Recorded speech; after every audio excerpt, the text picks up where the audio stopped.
I'm boxing a lot better technically now, and I think I've got the tools to do the job. One thing he's saying, you've still got to go out there and do it. Manny's not a fighter that I feel tends to pile pounds on, unlike me. You know, I'll be pumped up, I'll be bigger on the night. But when I see him in the flesh there, you know, the first thing, and I hope it doesn't come back to haunt me, first thing I think, how can this man keep me off him? And along with the technical game that I'm doing now, I think it'll be enough. I'm not disrespecting his size and power, because he's shown many times that he can punch. He's a good puncher, so I don't want to.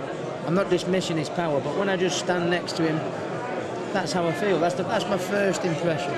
I don't think beating Manny Pacquiao by outboxing him, but it's certainly going to help, along with the obvious added size and strength. I'm explosive, I'm very fast at the minute, even more faster and explosive than I was against Milan. With all Manny's speed, is he that much faster than me to hold me off him for 12 rounds? I've got to put the pressure on, I've got to back him up with a jab, and when I get close I've got to really let my punches go, because he's not going to be there for too long waiting for me to let the punches go. He's going to out when he get half a chance, you know, while if he stands still, he'll probably stand still for a split second, so if that's that split second I've got to hit him. And I know I'm the underdog, with Manny being the best pound-for-pound fighter in the world, but there's no doubt in my mind.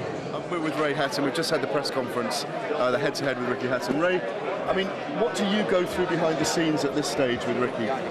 Well, really, all Ricky does, he's very quiet, he's very reserved about it all. You just let him talk about the fight when he wants to talk about the fight. You know, it's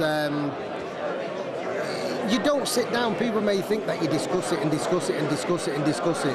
You don't, because that's all been done over months and months and months, you know, before, and then you've got the weeks and weeks of training. I said, and then just when it comes to this time now, you just when he wants to talk about it, then you talk about it. If he doesn't, you don't bring it up, because there's times now that the fighter just wants to bit quiet with his own thoughts and let things run through his mind. So, yeah, it's out of experience, you know, when to speak and when not to speak, really.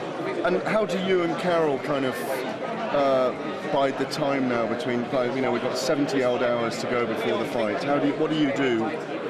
Really, it doesn't get any easier. People say, oh, it must get busier, all the fights Ricky's had now, but it doesn't. You just There's more riding on it every time, That's isn't right, it? yeah, the fights are bigger. You just try and do what you do, try and take your mind off it, but inevitably your mind goes to it, and one person will say something. You can be all right, you can be really chilled out, and then all of a sudden a fan spots you and says, oh, what round or what this, and then you're back on it again. You're back on it again. So it is difficult for all the family and friends, but you know, we more have to say he's got to cope with it, so we've got to do the same.